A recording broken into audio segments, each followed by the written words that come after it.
Okay, so this one is an interesting one. I've never heard of Star Wars Galaxies, like ever. This is my first experience with the game, so to speak. It is the thing that I remember the Old Republic replaced, but I've never seen the game itself. So I'm actually kind of curious about what exactly Saintmillion has to say. By the way, subscribe to him, he's pretty dope. Alright, let's get into it. If you talk to anyone who played old school Star Wars Galaxies, they'll tell you that the combat upgrades and the new game enhancements ruined the game. Yo, this game is so gosh darn bad, bro! Oh my gosh! Stop! But really, it was Jedi. Not so much Jedi, but how the developers handled Jedi in the game. Oh my gosh! Okay. How Jedi killed Star Wars Galaxy and Empire Divide. Some people might not remember how it went down, and some people probably have no idea what the hell I'm talking about because they never played the game or knew it existed. Star Wars Galaxies was actually better than the old refund me. True. Hours about every aspect of this game, but I'm only going to touch on some of the more prominent points of the game, and then some of the flaws, and then finally the most polarizing profession in the game, Jedi or the Force-sensitive character slot. So that's what this video is going to be about, the Jedi business. Now I can't format a video or a script to save my life apparently, so I found that the history of Star Wars Galaxies and all the Jedi business that went down roughly goes along with the 9 circles of hell. So we're just going to go down each level through the history of this game, and it's going to fit perfectly. Like the absence Dante's Inferno, I suppose. It all started back in the year 2000 when LucasArts partnered with the creators of EverQuest, Virant, and Sony Online Entertainment.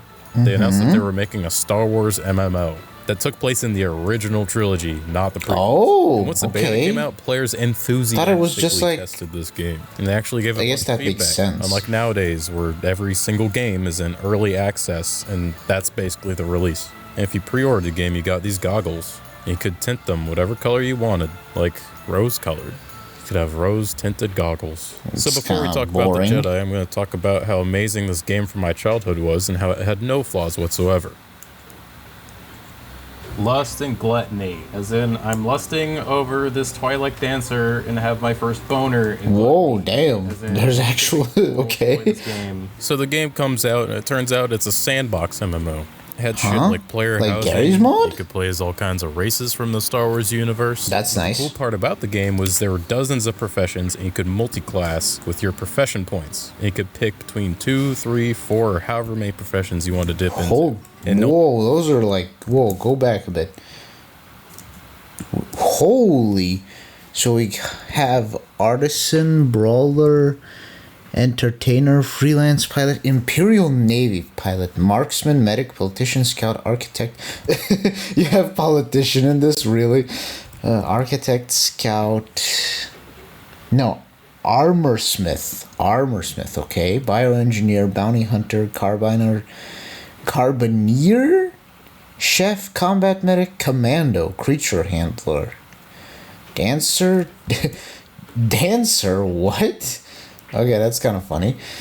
Doctor, droid engineer, fencer, image designer, like what? Image designer, okay. Merchant, musician, pikeman, pistolier, ranger, rifleman, and shipwright. What's a shipwright? Shipwright. I've never heard of that word before. Shipwright. Just quickly.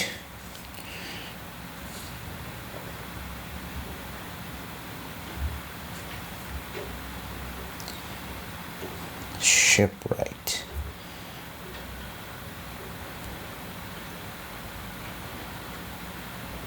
A person skilled in building and repairing ships. Huh. Okay. Interesting. I never knew there was a word for a person in that type of job application. Jump scare. I never knew there was like that type of word for a profession like that. You learn something new every day. But yeah, that's a lot of professions. Holy. You could pick between 2, 3, 4, or however many professions you want to dip into. And no one had to go up the same skill trees. You could specialize in specific things that you wanted and be your own type of class. Oh, really? Be a rifleman that was also a droid engineer who smuggled on the side. That's you could nice. be a bounty hunter who tamed Oh, and rode that's rancors, awesome. who smuggled on the side. You could be a Tarascasi master, which was Kung Fu of the Star Wars universe. Wait, that's what Terras Kasim meant? That's what it is. Kung Fu of Star Wars. Sure, I guess, but kind of a lame word for it. Tiraskasi. Tiraskasi. Tiraskasi. Tiraskasi. I think that's the best way I can pronounce it. Kung Fu of Star Wars. Alright. Okay. Meanwhile, the gameplay of said Kung Fu, just basic combat in the style of Mortal Kombat. Could be a Tarascasi master who was also a master doctor and dabbled in cooking. You could be fucking Wong Fei Hung. You could be Trandoshan Wong Fei Hung, who smuggled on the side. He loves smuggling, huh? Some sort of effect on the economy. The whole game was an amazing social hub. Like every cantina, city, and planet had their own communities. I mean, yeah, if it's a sandbox planet, it sounds awesome. Like, it was actually close knit, but there were a bunch of people playing. It was the craziest thing. So, kind of like almost like a Star Wars version of Gary's Mod IRL, but rather than having be limited to like, you know, a small map, I'm guessing it's just the community and everyone interacting with each other that makes it more lively. Sounds like an awesome time to be, you know, in the game, I suppose. The amount of people you can talk to, have discussions and whatnot, that sounds awesome. some other cool stuff in the game. There were multiple vast planets in the galaxy where Dantooine, Yavin 4, Corellia, Talos, Dathomir, Mustafar, Endor, Naboo, Locke, and Rory. Like the moons of Naboo and Tatooine? I never knew they had moons. Also, apparently Dathomir existed all the way before the prequels were even a thing, I'm assuming? Dathomir. Like, that's crazy. And Dantooine, never heard of that planet before. you could build your houses or explore, do your erotic role play. You could drive land vehicles like swoop bikes and land speeders, and eventually you could fly starships like X-Wings, TIE Fighters, and Brilliant Cruisers. The PvP in this game was intense and heated AF, as the kids would say. It looks like a battlefield, actually. You could select to join the Rebels or the Imperials, and there were PvP faction rewards, such as Imperials got ATSTs, which were completely fucking OP, and Rebels got like a really good backpack or something. Man, that was actually kind of shitty. Speaking of PvP, I mean, to be fair, isn't that lore accurate? The Rebels are, in fact, a group of junkies basically scavenging and building ships on their own, or like using ships from the old war, the Clone Wars. So if anything, them having a backpack seems pretty reasonable. Meanwhile, the Empire is in fact a galactic empire, so them having an ATST is well more of a reason to be on their side, if anything. it wouldn't be uncommon that hundreds of people would get together to raid a city of the opposite faction, and it would just be an all-out war, and you just could not go to that town if that was your faction's town. Or That's you could get awesome. Hundreds of people and just go to an open-world dungeon or try to hunt down crate dragons on Tatooine. Not even trying back to get when crate anything. dragons Like, were you were awesome trying looking, to get as opposed to kill. the worms that we got in Mandalorian. I can't believe they made the crate dragon a fucking worm. We had this awesome looking lizard that's literally looks like a dragon almost. Just add the wings and it's basically there. But nah, turn it into a worm. Hate the Mandalorian for this. It's like the best design ever in Star Wars got fucking shafted heavily. Fuck you, Dave Filoni. On a crate dragon, and just hundreds of people would be like, yeah, sure. So those are some of the great things about this game. And for some of the shit, the combat was jank as heck. Star Wars GMU gameplay.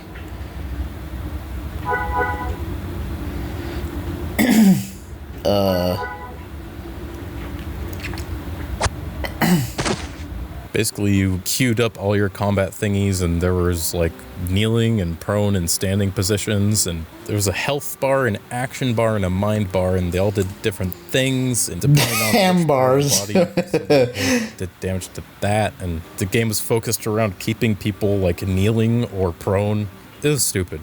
There was a general lack of content in terms of missions, dungeons, and story. Pretty much all the missions you took were from a mission terminal, which just told you to go kill some enemies and the nest they come out of. Honestly, Kill feels the like nest, the you old got some Republic. credits. IRL, not gonna lie. Server and login issues. Dungeons and farming spots in this game were not instanced. It was just in the world. Anyone could go to them, and you had to share.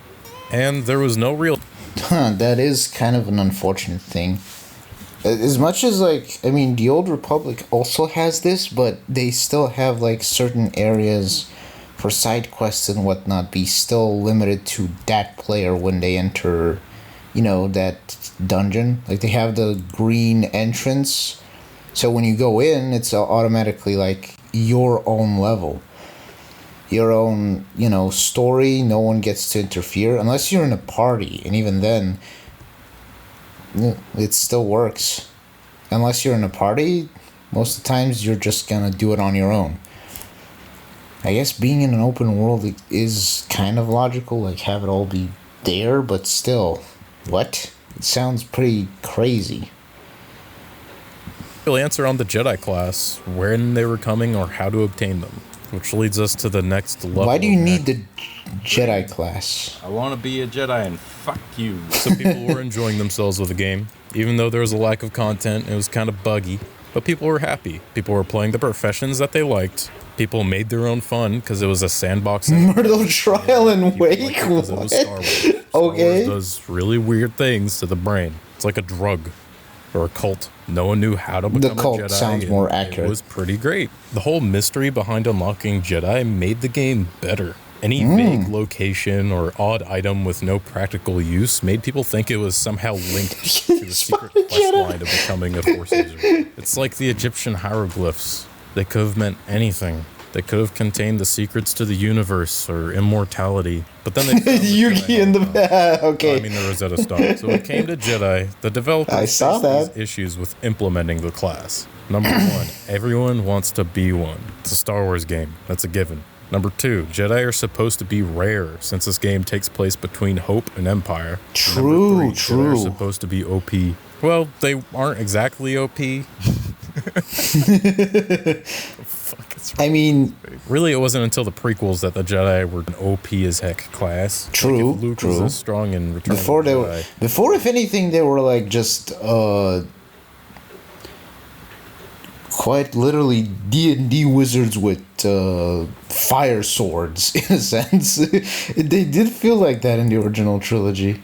Like not much in terms of like abilities. I mean, Darth Vader did pick up a lot of like materials and stuff to throw at Luke in Episode 5, and they did throw the lightsaber in Episode 6. But as far as I know, not many more feats in comparison to like the prequels where they jumped a lot, did a bunch of flips. If anything, if I remember correctly, in certain shows and animations, they also showed them being more overpowered in that sense, like straight up powerhousing through multiple enemies. I think the Star Wars Clone Wars special on Cartoon Network by Genndy Tartakovsky, you know, the animator for Samurai Jack. I think that one basically showed how Jedi can be super busted. Like Mace Windu was straight up punching armies of B2 battle droids, using their quote unquote nuts and bolts to shred them. He also had what was it? Who else showed a like crazy feat, all things considered? I guess No, I think Mace Windu was the most baller one of them, but all of them had their own fair share of feats and crazy stuff they were doing there. So, in a sense, they kind of removed some of the live action limitations and made them super busted, but at the exact same time, sure, I guess. They are supposed to be more tactical, mind tricks and whatnot, but. And also, the old games didn't help as well. Like, you had Jedi Outcast, the prequels that involved, the story that involved Kyle Katarn, and of course, Jedi Academy, which had, the Jedi with tons of abilities, like speeding up to run through fast closing doors, sensing the entirety of your environment. What else? Force push, force pull, force lightning. There was also this thing called force drain, which was a red lightning that just drained the power of a force user or something like that. A lot of stuff in a sense. But yeah, Jedi were not OP before, but definitely after the series started expanding into the prequels and whatnot, they became OP. They'd just be like, hey, just go in there and grab Han. And if anyone stops you, just murderate the whole fucking place. True, that is the thing. Why didn't he do that in the first place? A Jedi would show up and literally murk an entire town. The developers didn't really know how to implement the Jedi. One of the ideas they had, mentioned by Raph Koster, one of the lead developers, said he wanted a temporary Jedi class. Players could roll a temporary, volatile, force-using, lightsaber-wielding character. Okay. And kind of play in secret. And the more they used their powers or their lightsaber in public, the higher their notoriety score would go up.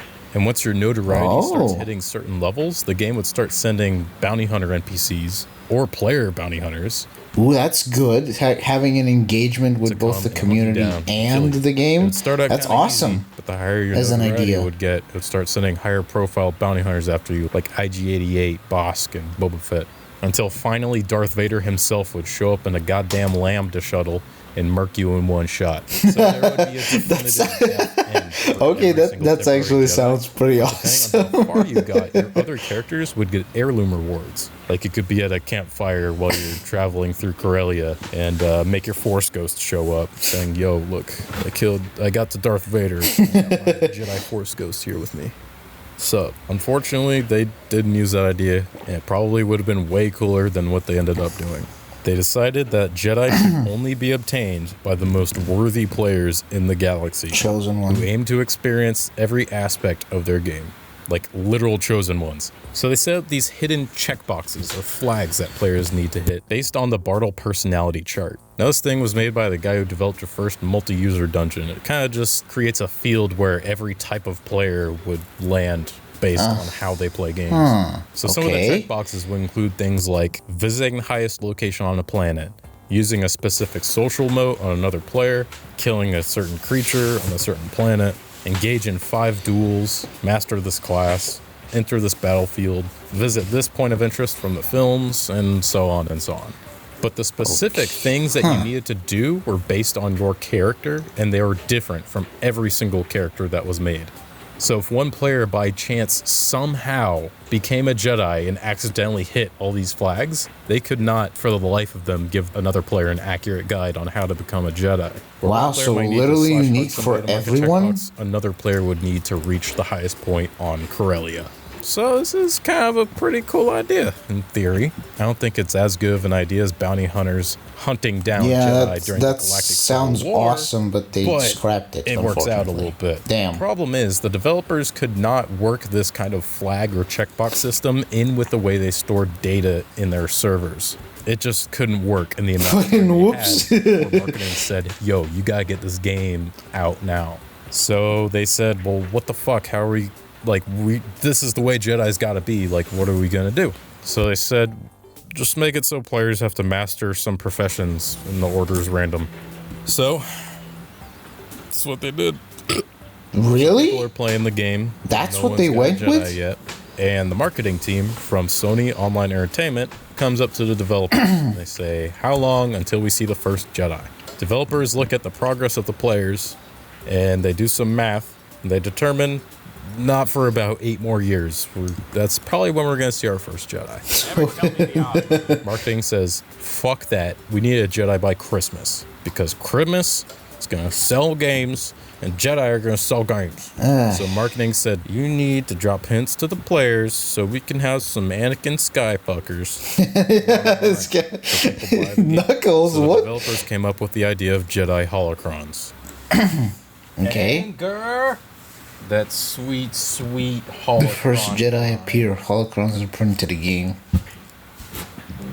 This is not a Jedi, but a stupid wannabe The broken typing. and a little dwarf and a woman as a first Jedi? Buh! I chanced the server. You are a fuck. I chanced the server. Stupid poser, Monica Jedi.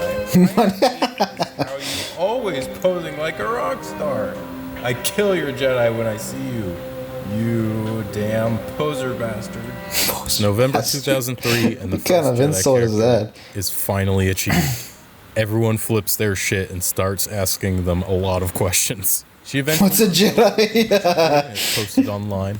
She told everyone that she was just playing the game, she had mastered a couple professions and was leveling up something else, when she came across a Jedi holocron that dropped from a really high-level mob. The holocron straight up told her, master the ranger profession. So she dropped another class and mastered ranger. She got a What? second holocron, and it told her, master something else. She dropped Master ranger and mastered that smuggler. other thing. Same thing happened with the third one, master another profession, and then the fourth holocron said nothing. So she mastered a couple more things, and the path to Jedi was open to her. And of course, it didn't take long for people to figure out what the hell was going on here. The professions were the key to Jedi, and Jedi holocrons became as popular as Beanie Babies in the 90s. People followed the exact pattern that this other girl did in order to get Jedi, and they did not get it. People started realizing, once they started getting these holocrons, that every single character had a different order of professions.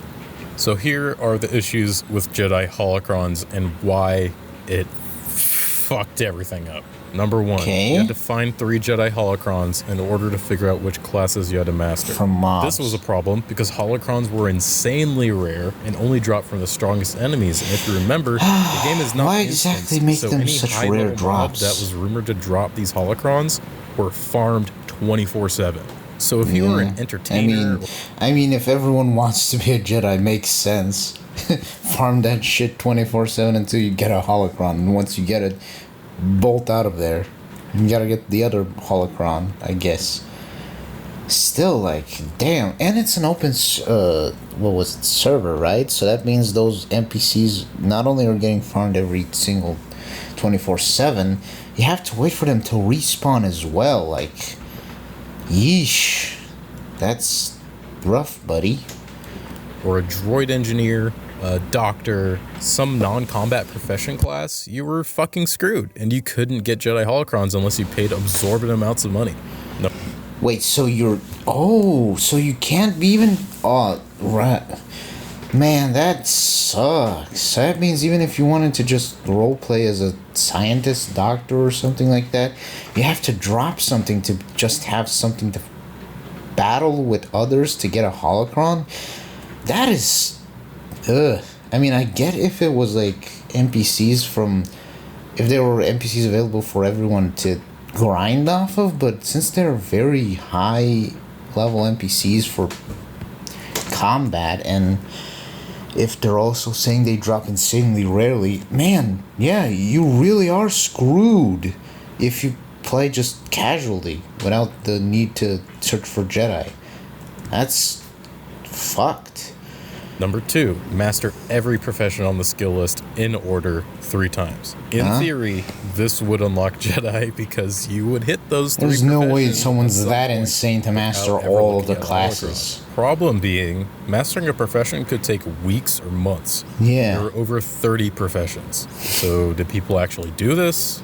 Like I said, Star Wars does weird things to the brain, so Okay, maybe there are some nutcases that would go for it, but still, I highly doubt everyone or a very select few would do this. Not everybody, or like half or 1/10 of people would do this.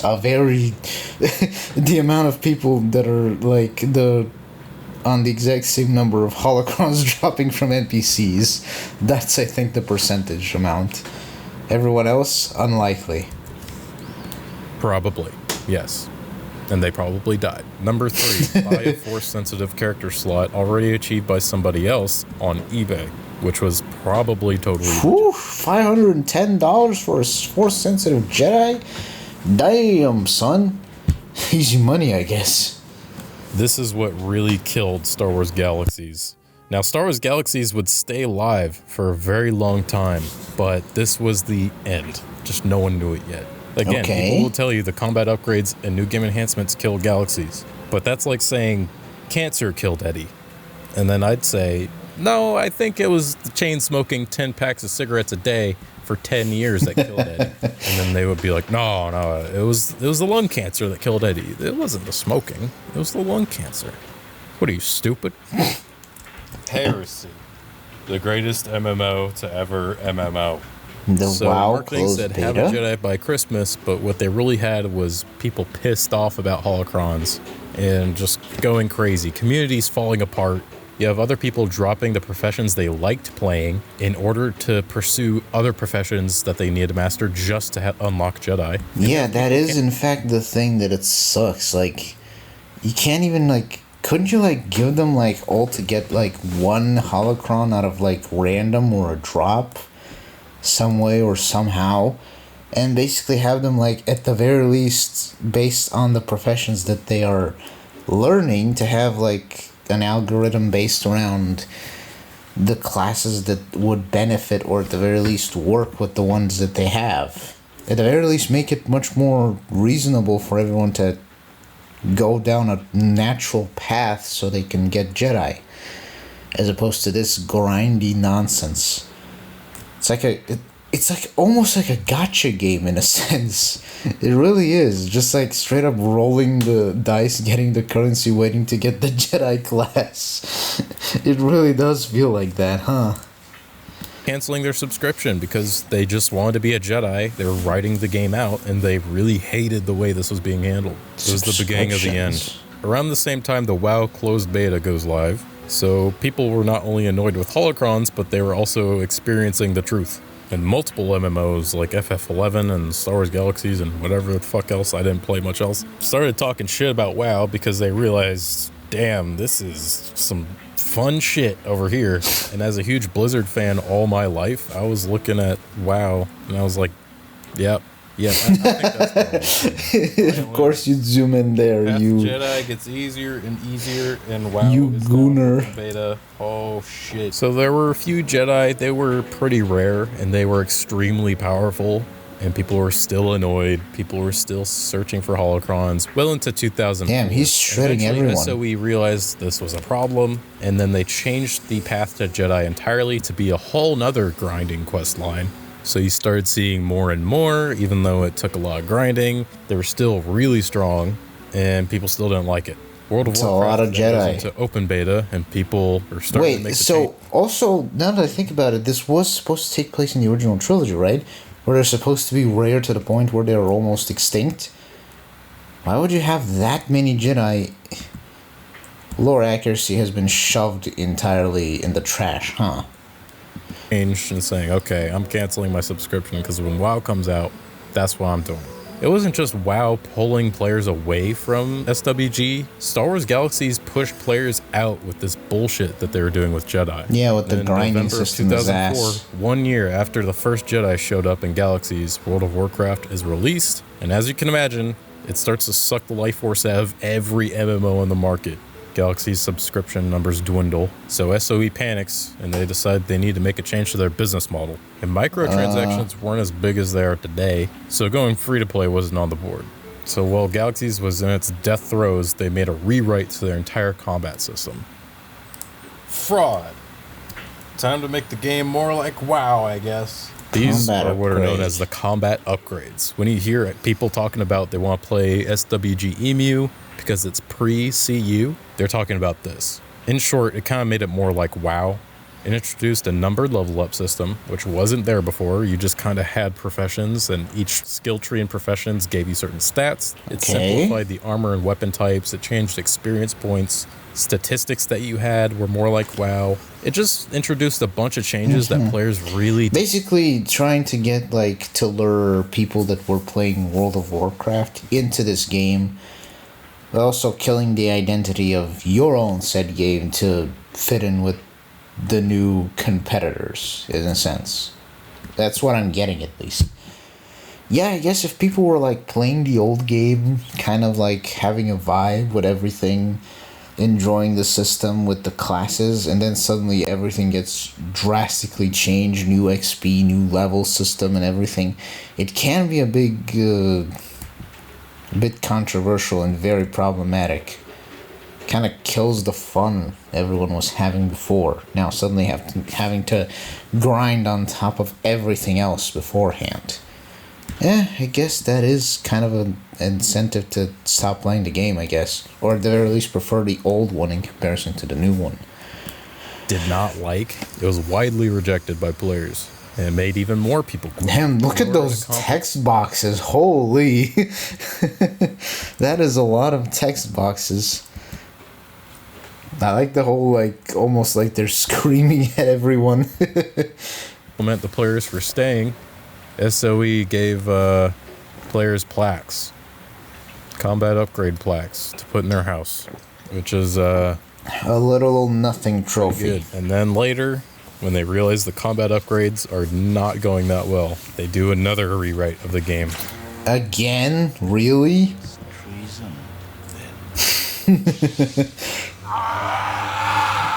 New game enhancements. Overnight 35 professions, all with the purpose in the sandbox economy where you could multi-class to your heart's content, became 9 archetype classes based on your favorite players from the movies. Characters. Such as that medical droid, a slut, Leia in disguise, Leia not in disguise, a slut. Jedi became a starting class and they were on par with everyone else, which isn't necessarily a problem. You know, if other combat classes fought Jedi a lot, they'd find ways to fight a Force sensitive. That was good. But this is still between Lando. New Hope and Empire. You do not have a bunch of Jedi running around during the exactly. But yeah, and any other professions that did not fit into one of these 9 archetypes were just scrapped altogether. That sucks. Man, if the creature handler is exactly what it shows, being a fucking Rancor rider and whatnot, having that be removed sucks. MO that Galaxies players were trying to avoid by sticking with SWG, but the new game enhancement version of SWG actually remained live all throughout 2009 until they shut down half their servers. Whoa. And then in 2011, they closed everything. For some reason, I don't know what happened in 2011, so that's where it ended. Jedi went from a total myth. Kid, I've flown from one side of this galaxy to the other. I've seen a lot of strange stuff, but I've never seen anything to make me believe there's one all-powerful force controlling everything. To Beanie Baby craze. Since there are more people collecting than there are beanies, it makes it more difficult for every person to get every beanie, and so the price people will pay for a beanie they must have goes up. It's a simple case of supply and demand. To True. Fuck, there are way too many Jedi and they're OP, and God, I hate this whole process. I'm playing WoW now. Into fuck, everyone's leaving, rewrite the game. Fuck, people didn't like that rewrite the game again to just make Jedi starting class, because I think that's what pissed everyone off. But by that time, it was already done. The damage was irreversible. So that's kind of the story of Jedi and Star Wars Galaxies. Kind of the whole development cycle on Jedi on the developer side and how it was received by the players. I have played Star Wars Galaxies EMU, but it's not the same. It would need that thriving community from 2003, which obviously would never happen again. I don't know if a new Star Wars MMO would ever top the experience I had with this game. Unlikely. Hey man, if another good Star Wars MMO comes out again, I'm all about it. A request. That's it. Cancelled, okay? Goodbye forever. Subscribe. Green screens. Wow, that is unfortunate. They pretty much killed it in its entirety. Bummer.